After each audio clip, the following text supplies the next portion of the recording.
The explosion on the railway line from Warsaw to Lublin, which only by a miracle did not lead to tragedy, is another example of the sabotage operations which have been occurring in Poland with increasing frequency. The services under Prime Minister Donald Tusk are unable to cope with saboteurs, and Russian hybrid activities are gaining momentum and becoming increasingly aggressive. Yes, these are Russian provocations. These are actions bordering on war, and in fact war. This is a hybrid war. In fact, an act of Russian aggression intended to cause chaos, confusion and intimidation among the inhabitants of Poland. A fire in a warehouse at 44 Mariwilska Street in Warsaw, burning warehouses on Modlinska Street, also in the capital. A fire in a block of flats in the Ziomki housing estate near Warsaw. A supermarket set on fire in Grodzisk Mazowiecki. These are not random events, they are acts of sabotage and actions aimed at destabilization. As a result of fundamental changes in its intelligence activities, Russia has changed the formula for the activities of its services in Poland. The Russians have switched to a different method of operation, building a proxy network of one-off operations. A fire at the Ratsławicka metro station or at a high school in Grodzisk Mazowiecki during final exams. Everywhere, Polish citizens were exposed to mortal danger.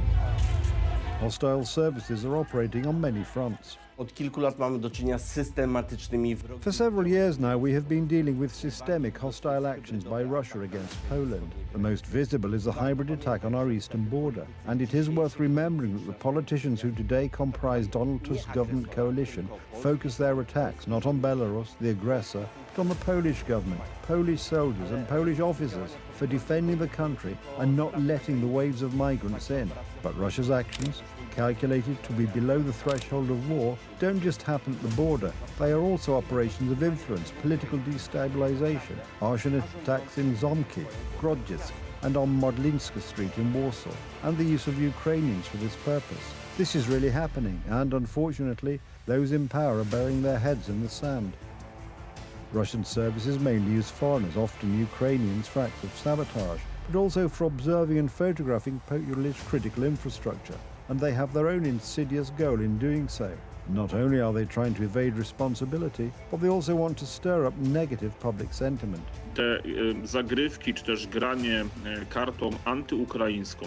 Playing the anti-Ukrainian card is obviously in Russia's favor because in some way the Russians can count on Polish public opinion, Polish society, to turn away from supporting Ukraine's efforts to maintain an independent, sovereign state. And these anti-Ukrainian sentiments will flare up even more in Poland.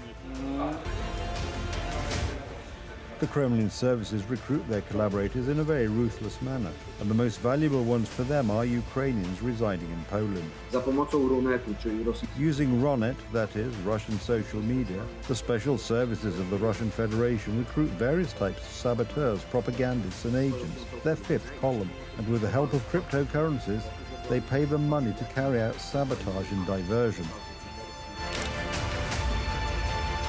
It was the Kremlin that sent the spy Pavel Rubtsov to Poland, who operated under the cover of Spanish journalist Pablo González and sought contacts among left-wing journalists, among others. Although he was arrested in February 2022 and spent almost 2.5 years in pre-trial detention, he was finally handed over to Moscow in August last year by Donald Tusk's government. My na naszym podwórku mamy In our backyard, another threshold of escalation has been crossed. In 2021, the border was attacked. In 2022, a full-on war broke out, followed shortly thereafter by acts of sabotage and activities by Russian military intelligence. In the meantime, GRO Colonel Pavel Rubtsov was detained by Polish services, and shortly thereafter, our borders were violated, drones attacked, and acts of sabotage became brazen.